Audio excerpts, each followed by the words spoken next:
Itu aja dulu Waranggono, terus nanti coba yang klasik itu kan yang Wesley. Gitu.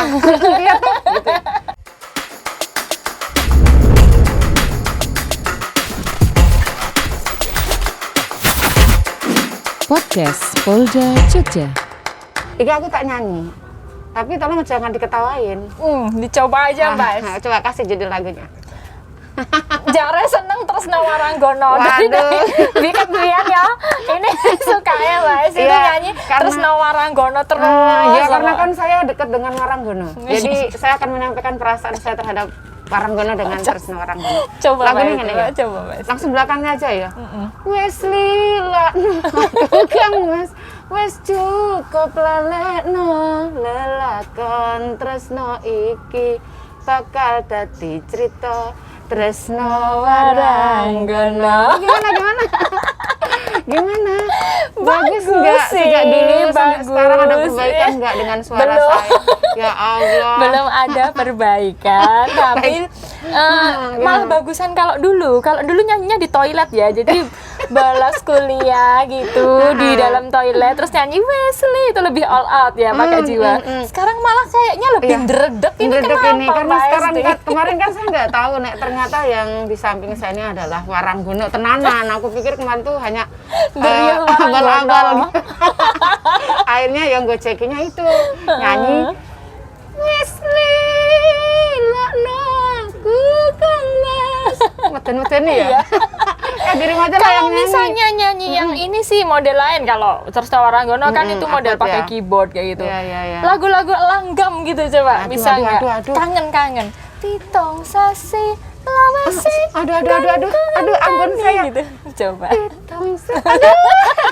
Udahlah sedulur Jogja istimewa, apa kabar semuanya? Hari ini saya dikerjain sama Waranggono yang satu ini, yang sudah lama saya kenal, tapi saya kira kemarin tuh terus ini Waranggono abal-abal. Ternyata justru setelah lulus kuliah di S2 Mercu Buana, Mbak Elisa ini baru saya tahu kalau beliau itu adalah Waranggono ya. Waranggono atau sinden milenial yang selalu viral di YouTube. Kita sapa dulu lah sedulur Jogja istimewa. Halo, sedulur Jogja istimewa. Ketemu lagi nih antara sinden dan polisi. Kami dulu ditemukan sering ribut ya. Iya, kita ketemu dalam satu acara nih, dalam satu konten seperti Iya. apa nih kita mau ngomong-ngomong. Nah, kemarin kita ributnya tuh perkara ini ya, perkara debat masalah psikologi ya. Yes. Sekarang kita akan debat tentang seni. Seni. Aduh, aku senang sekali bisa ketemu dengan Mbak Elisa yang luar biasa kali ini.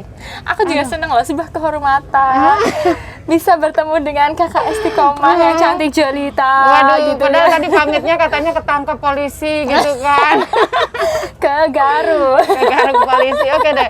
Ini Mbak Elisa, ini di luar sana kan tidak inilah sebagian besar sedulur Jogja sudah kenal. Gimana seorang Elisa Orkarus Aluso.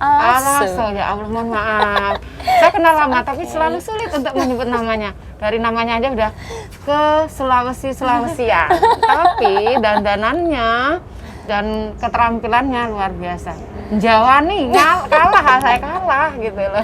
Masih juga Makassar. Iya, saya nyanyi Makassarnya lebih tepat loh daripada Jawanya. Tapi suka nari juga kan? Ya, saya sudah lempar sudah gantung Udah gantung endang ya, gantung sampur ya. Iya, saya sudah gantung sampur. Tapi sesuai itu, seni tradisi itu ternyata bikin kita fall in love loh. Iya, benar ya. Berarti ini tuh nggak sih? Iya. Kamu Iya, merasa nggak, betul. Mbak Iya, Esti? betul. Meskipun saya sudah gantung sampur ya, Iya. tapi kadang saya harus memaksa diri sendiri joget-joget di rumah sendiri, membayangkan berada di panggung. Sambil karaoke terus Waranggono. Iya, ini saya sekarang mau cerita nih, mau nanya nih. Iya, boleh. Gimana sih kok bisa sampai mencintai budaya Jawa yang notabene-nya asalnya dari sana? Padahal remaja loh. Remaja. Remaja menuju dewasa muda. Sebenarnya nggak sengaja Mbak, jadi suka aja sih sama seni tradisi, itu hal yang anti mainstream sebenarnya untuk anak-anak muda di zaman sekarang kayak gitu. Anak-anak muda zaman sekarang ya suka K-pop kayak gitu. Ya aku juga tetap suka kayak gitu. Tapi maksudnya di sisi lain ada sih yang harus lebih diperhatikan. Ini yang tadinya dia tuh terpinggirkan harusnya tuh lebih disukai kayak gitu. Why not? Karena ini milik Indonesia dan ini sebuah harta kayak gitu. Dari situ sih dan awalnya sebenarnya karena kecelakaan, tapi dari kecelakaan itu terus saya kan jadi ekspor terus nih. Iya. Ternyata ini tuh hal yang berharga loh, yang harusnya kita bisa munculkan. Kalau Jepang bisa memperkenalkan seni tradisinya dengan sangat well, Korea juga kayak gitu. Kenapa Indonesia enggak kayak gitu? itu. Dengan kita anak-anak muda yang bisa kreatif, kita bisa melakukan banyak hal lah dengan berbagai punya sarana juga kayak gitu. Kenapa kita nggak respon seni tradisi kayak gitu? Dan di situ sih aku semakin lama makin tenggelam ya. Yang namanya orang tadinya cuman basah gitu, istilahnya udah Akhirnya sekalian Ya, nyemplung aja sekalian ya. Dan nyemplung. ternyata setelah nyemplung lebih nyaman gitu ya. nyaman ya. Terus ya inilah yang menghidupiku akhirnya jadi aku harus take charge juga sih di sini kayak Iya. gitu, harus gitu sih. Iya, tapi benar juga Mbak Elisa. Saya jadi ingat beberapa waktu. Saya sendiri juga orang Jawa. Pamer diri ya. Harusnya saya nggak boleh loh konteksnya untuk memamerkan diri saya. Karena yang dijual bukan saya. Nah, itu tapi ini ada kaitannya dengan seni ya. Saya sendiri dibesarkan di luar Jawa, tapi konteksnya seorang Jawa. Waktu saya menyanyikan lagu Jawa di daerah sana, kan saya belajarnya lewat campur sari. campur sari. Aku lagu campur sari hafal loh. Kayak. Nah, tapi kemudian ada yang mengatakan ini, lagu apa itu nyanyikan? Itu nggak ikut keceplosan. Teman Makassar dia gini, lagu apa tuh nyanyikan lagu Jawa. dengan sedikit marah, lagu Jawa. Nah, terus pindah ke Jawa. Saya pernah juga, karena memang nggak bisa lepas ya dengan campur sari, karena sejak kecil saya mungkin dimasukin lagu-lagu campur sari. Teman-teman pada yang gini juga di Jawa. Kan lagu apa kok Mbak nggak nyanyi? Sama aja ya. Ya Semua Allah. pada mempertanyakan gitu ya. Saya bilang loh, iki nak nang Makassar ra lucu lah, maksudnya orang bertanya gitu masih oke. Nah iki di tanah Jawa saya dipertanyakan lagu gitu. apa. Lebih parahnya lagi mungkin waktu kita kuliah Mbak, aku juga sering nyanyi itu katanya gitu. Aduh Mbak Esti itu nyanyi apa? Ya Allah, tapi ya nggak apa-apa. Tapi setelah saya kenal Mbak Elisa di kampus Mercubuana itu kok ya terusan saya merasa ya kenapa kita harus malu dengan budaya kita ya? Iya gitu Nah, sih. ini di sini tuh luar biasa Mbak Elisa masih muda. Kenal K-pop juga ya. Hollywood Nggak juga nolak sebenarnya kayak gitu, tapi ya intinya kita lebih taruhlah sekian persen lebih banyak untuk yang kita miliki gitulah istilahnya. Itulah. Jadi memang gini, kalau dari zaman dulu kan kesenian tradisional itu tidak hanya sekedar konsumsi hiburan yang mengarah komersil ya, tetapi lebih kepada semacam religiusnya zaman dulu. Karena negara kita ini kan agraris, juga negara maritim ini kan pada khususnya untuk para petani ya. Mereka tidak bisa hidup sendiri.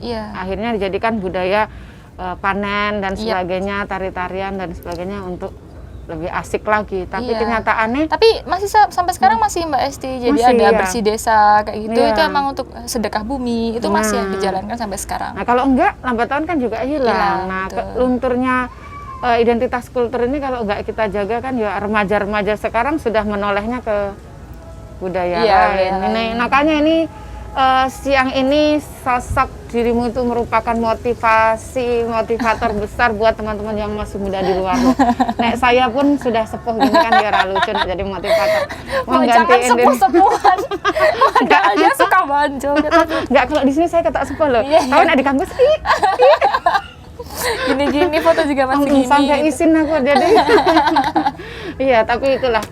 Mbak Elisa, kita tuh bangga banget punya Mbak Elisa yang bisa tetap menjaga identitas kesenian budaya tradisi khususnya Jawa ya Mbak Elisa. Iya, seni tradisi.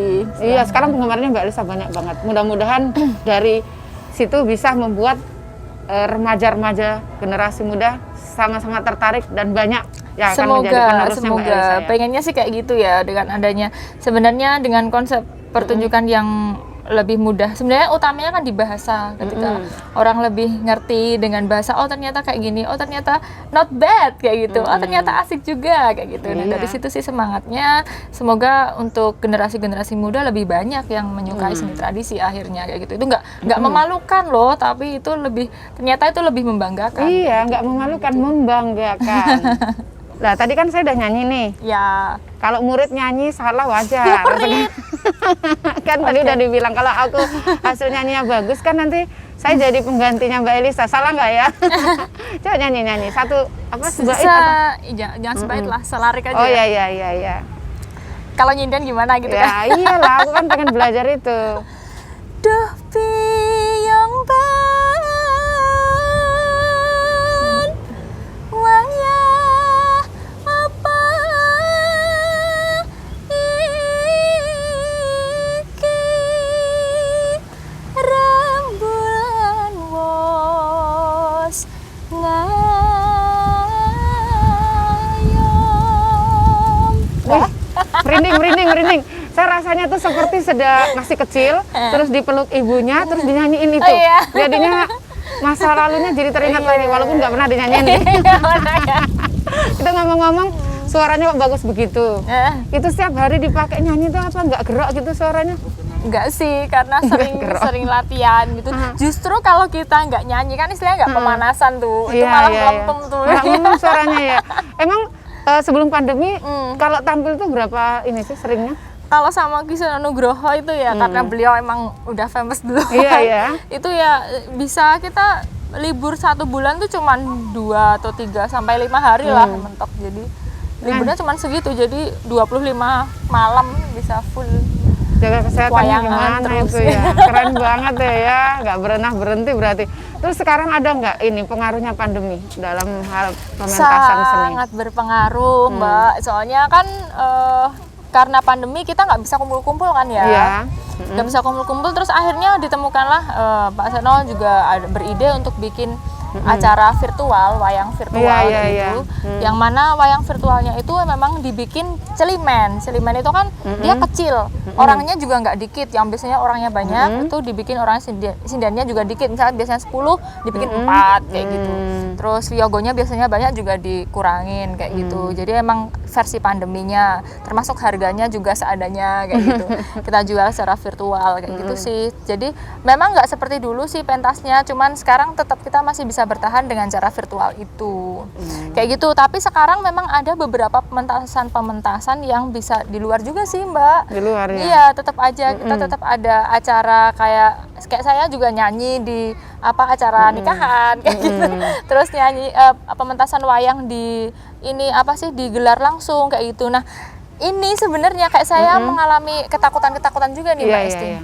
Maksudnya seniman tuh ya takut kan nanti kita ngadain, kita kan cuma disuruh nih, kita suruh nyanyi di luar kayak gitu, terus tiba-tiba itu ternyata nggak dibolehin dan dibubarin. Tuh gimana ya menurut Mbak sebagai bos? Jadi gantian nanya di gue guys. Kenapa jadi saya yang jadinya? Ini penggantian ya, dia Tapi beliaunya nggak hostnya apa-apa, gitu ya ya. kan, Ya gitu. kalau sekarang kan begini, pemerintah sendiri kan sudah menyiapkan protokol kesehatan. Kaitannya apa? Pemerintah juga tidak tutup mata dengan kebutuhan masyarakat Indonesia terkait dengan kebutuhan hidup ya. Iya. Jadi usaha-usaha ada kesempatan lah mereka tetap memutar roda kehidupannya. Termasuk mungkin juga seniman itu tetap berkarya dan sebagainya. Nah, tapi semuanya harus melalui proses. Ada yang namanya perizinan. Apakah penyelenggaranya itu sudah mengantongi perizinan? Tapi setahu saya kalau kondisi pandemi begini untuk perizinan juga kayaknya agak kesulitan ya. Karena memang ketika diberikan kesempatan untuk mengadakan kerumunan, otomatis yang namanya protokol kesehatan itu harus hadir. Nah, sementara orang Indonesia sendiri mungkin kalau dikatakan disiplin itu harus terus-menerus diulang-ulang terus baru bisa dikatakan disiplin. Benar. Disiplin menggunakan masker, disiplin jaga jarak, disiplin cuci tangan. Iya, dan harus balik ke sebagainya. diri sendiri ya. Nah, saya justru tertarik sama apa yang dilakukan oleh Kisono. Kaitannya yang pementasan virtual ya. Iya, benar. Nggih. Pementasan virtual pertama mencegah penularan karena yang hadir juga orang-orang yang sudah ya diperhitungkan Yang di jumlah dalam, orangnya kan. Terus jangan lupa loh, kayaknya aduh kok jadi saya ya. Curang dia mah. Maksudnya gini, kalau seni itu atau budaya itu, seni tradisional itu adalah sesuatu yang bisa dilestarikan dengan cara dilihat hasil atau buktinya. Oke. Nah, saya kira dengan yang dibuat sama Pak Kisono itu menyiapkan secara virtual, otomatis rekaman ini akan terpakai sekian tahun ke belakang. Iya, justru mah lebih terabadikan. Terabadikan dan bisa dilestarikan. Nah, remaja-remaja yang sekarang tampil Mbak Elisa sebagai remaja mengarah dewasa muda. Nanti kemudian kalau sudah punya putri, atau putra ikut nyinden dan jadi pendalang kan seperti itu dulu ibu saya atau mama saya seperti itu. Iya, benar-benar. Kok jadi saya ya? Curang dia.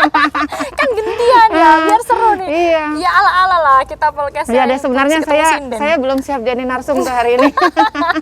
Saya cuma dapat tugas menjadi hostnya. Iya, memang sulit ya Mbak Elisa, tapi pandemi tidak bisa kita ya abaikan juga. Iya, meskipun benar-benar. memang di beberapa kejadian ada OTG, orang tanpa gejala.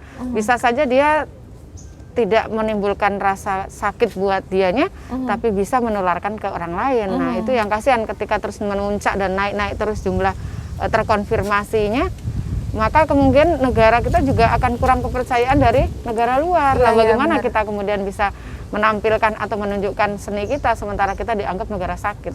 Benar-benar. Iya. Jadi kembali ke diri kita sendiri, juga kreativitas senimannya masing-masing, pertanggungjawabannya dari setiap diri senimannya kayak gitu ya. Oke, aku juga kemarin tuh ngalamin juga ya kayak pertunjukan seni yang penuh dengan protokol kesehatan. Jadi emang kita adain, aku juga nyinden di situ, tapi di atas gunung istilahnya itu diadain. Jadi orang-orang yang datang juga orang-orang tertentu yang mereka rapid duluan kayak gitu sih. Terus habis itu mereka juga memenuhi protokol kesehatan. Tapi ya ini sih kita juga susahnya karena seni tradisi ini diusung di desa-desa juga ya Kak. Jadi kayak dipakai untuk bersih desa, untuk mungkin acara nikahan gitu di desa kayak gitu. Nah jadi di sini yang agak sulit sih. Ada ide nggak? Maksudnya dari pihak polisi? Aku kan jadi ini nanti jadi yang nanya ya. Kok jadi saya yang jawab? Aduh, saya bingung. Tapi dari kacamata polisi yang kembali lagi bahwa tugas pokok polisi itu melindungi, mengayomi dan melayani masyarakat. Juga tidak lepas dari tugas tanggung jawabnya mendisiplinkan masyarakat.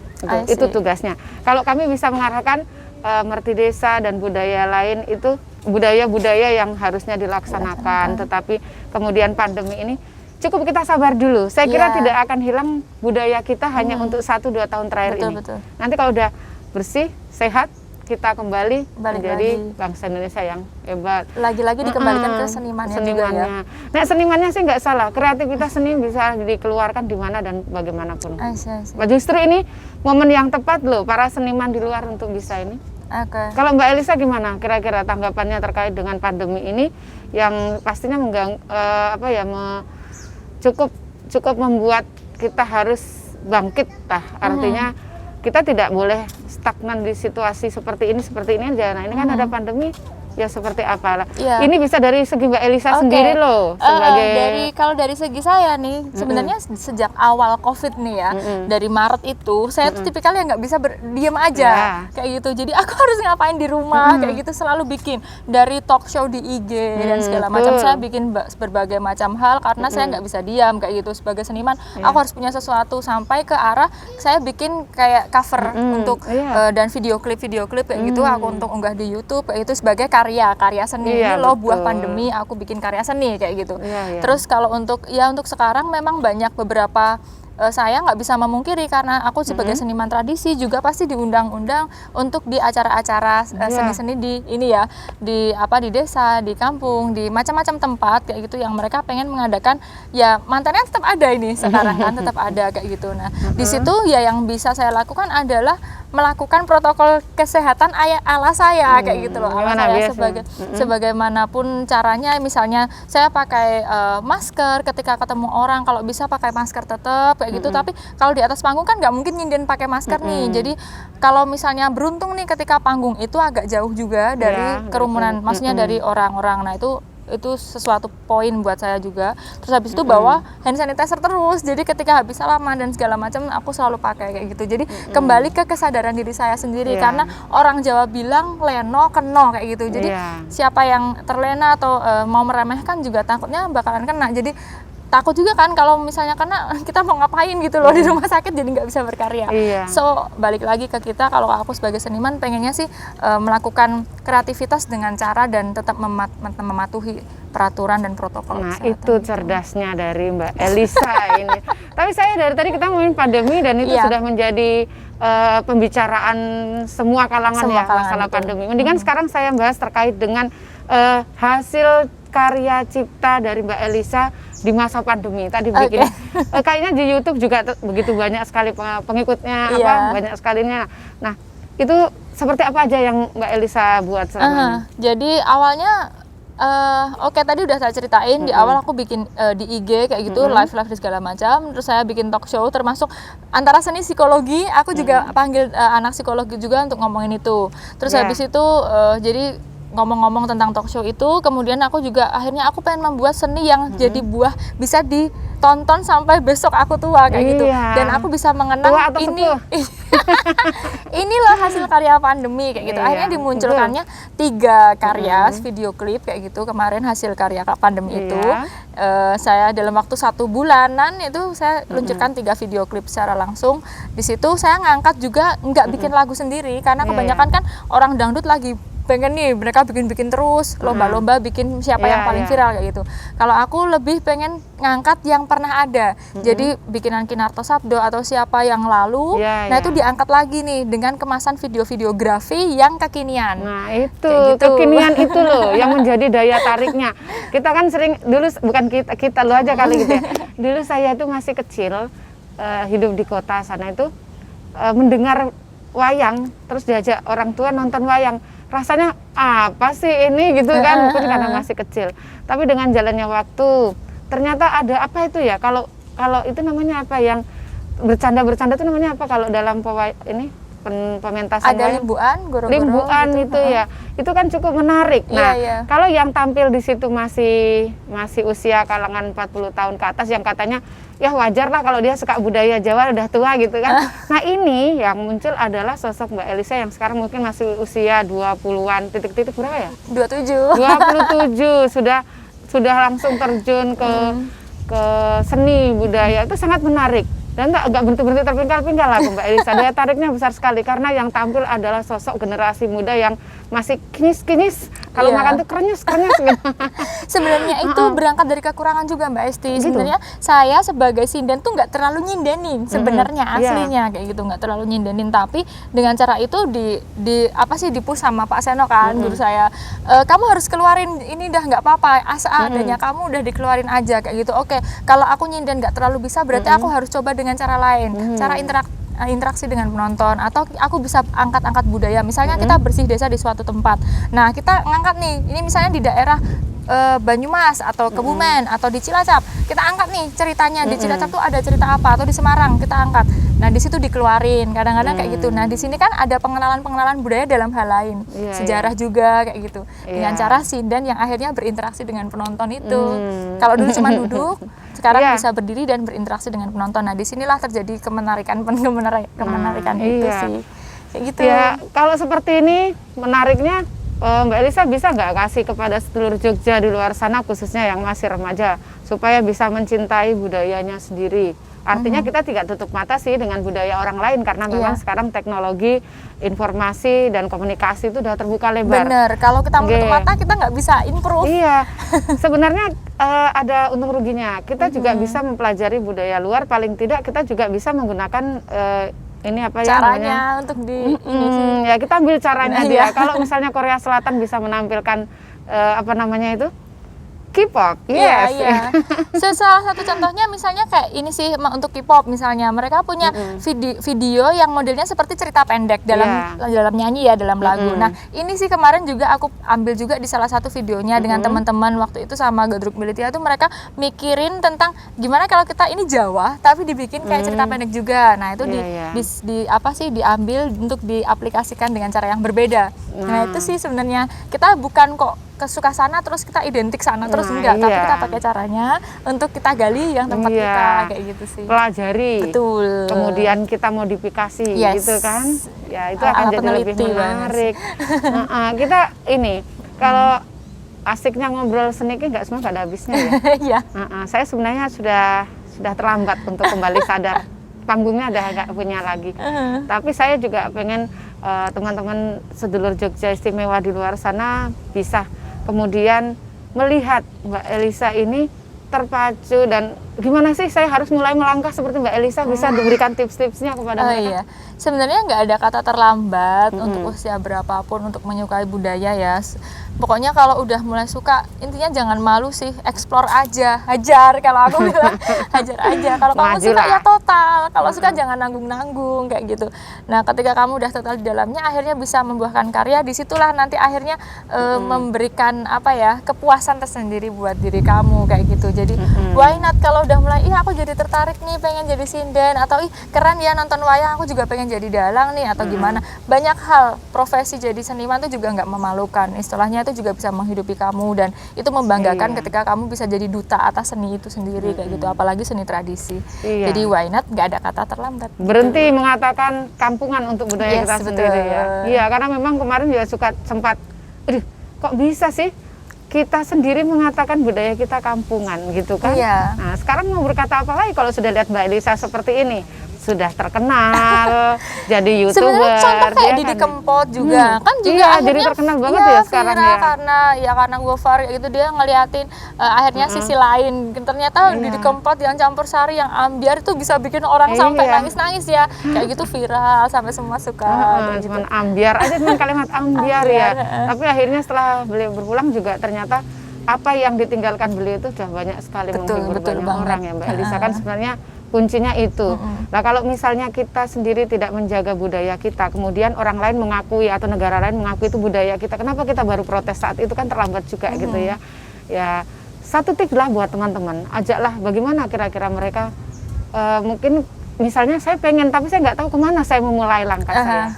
Mungkin Mbak Elisa bisa sedikit kasih tips. Kalau untuk tips sebenarnya kalian nggak harus sekolah atau sekolah seni gitu ya, karena menyukai sesuatu hal itu kan dengan cara menekuninya. Jadi misalnya kamu suka lagu campur sari Mbak Esti misalnya, dia juga suka nonton campur sari terus kayak gitu ya, udah tonton terus dicoba nyanyi walaupun di semule atau di kamar mandi nggak apa-apa kayak gitu. Ya, nggak nyakitin orang ya. Jadi kayak gitu sih, lagi-lagi ya kembali lagi ke diri kita masing-masing. Kalau emang memulai itu nggak harus ke aku mau mulai nih terus aku sekolah seni, nggak harus. Silahkan dipikirkan dulu. Secara otodidak banyak juga orang yang otodidak tapi lebih bagus, lebih pintar juga banyak. Tapi kalau kamu mau menjadi seni yang benar-benar kamu mungkin akademis, terus kamu pengen tahu mengeksplorasi lebih dalam secara apa ya, seorang researcher atau seorang peneliti kayak gitu. Nah, itu baru kamu ambil sekolah seni. Iya, seperti Mbak Elisa saat ini ya, ambil S3 di mana Mbak Elisa? Di Sanata Dharma, ambil kajian seni masyarakat. Kajian seni masyarakat itu lebih ke arah mana ya ininya? Itu ke arah, jadi kita akan bicara tentang bagaimana seni ini berpengaruh untuk masyarakat kayak gitu. Untuk kita kan selalu ada fase juga sih. Jadi kita sebagai seniman menciptakan seni dan ini akan berguna untuk masyarakat kayak gitu. Gitu sih. Itu berarti sudah mendarah daging ini seninya ya? Kayaknya gitu ya, kemarin ke psikologi terus akhirnya balik lagi ke seni kayak gitu. Soalnya emang ternyata aku di psikologi juga tetap nyinden ya kan. di habis itu juga tetap nyinden, jadi ya udah tetap harus. Tapi kayaknya ya itu tadi, ilmu psikologi memang bisa masuk ke semuanya. Betul, semua itu lini. ya. Karena di seni pun kita juga perlu mengetahui bagaimana audiens kita. Betul. Seperti apa keinginan mereka. Itu kata Pak Paras sebenarnya.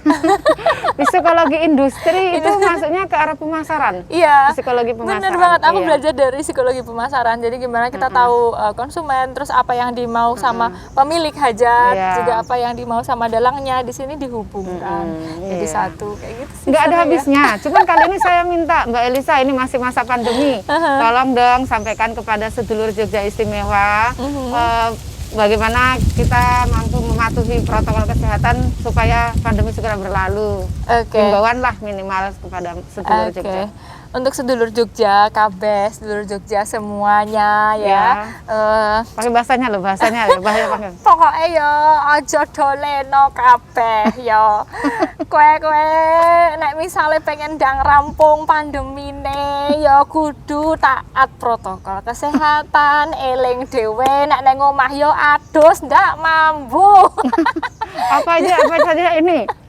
Pakai masker ya, atau face shield juga. Terus gunakan hand sanitizer itu sama cuci tangan. Ulangi pakai bahasanya. Oh iya, nganggo masker, nganggo iki face shield, dan ojo lali nganggo kuwi ya semprot tangan jenenge hand sanitizer.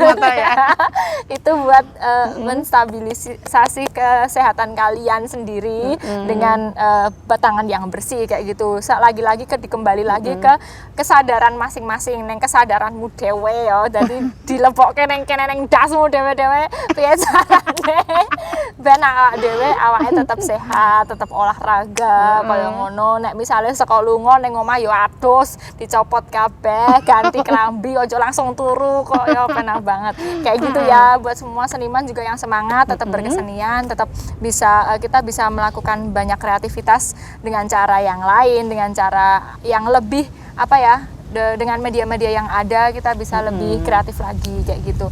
Jadi jangan pantang menyerah, kita bisa melaluinya. Ojo kelalen. Ojo kelalen kata Mbak Elisa. Senang berjumpa dengan Elisa, sedulur Jogja istimewa. Sampai jumpa dalam podcast. Polisi punya podcast.